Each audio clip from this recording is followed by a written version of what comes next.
as you all are aware, thrombectomy for large vessel occlusion strokes is highly effective in a specific patient population, a population of patients most likely to benefit because they start off at an excellent functional status and are therefore very likely to decline rapidly with a large vessel occlusion stroke.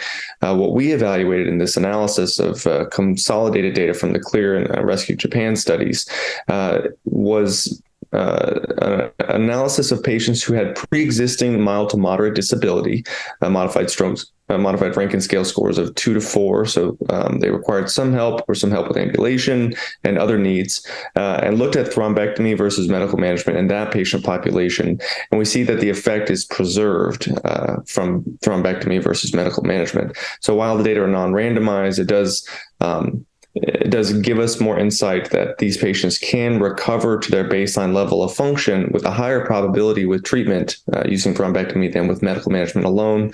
And we're optimistic that this will encourage providers to offer this treatment to this particular patient population. One of the things that we did do in that presentation was we surveyed the audience of the International Stroke Conference, and between 90 and 95% of respondents did say that they would treat somebody who had pre-existing disability.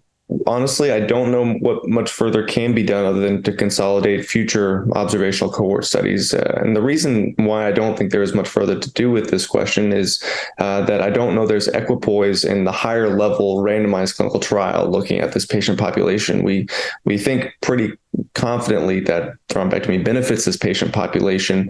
So it's not necessary. It's not technically ethical to randomize those patients to medical management.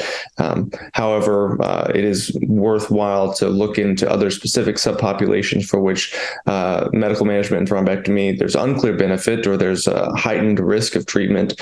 And we do need to answer those questions moving forward.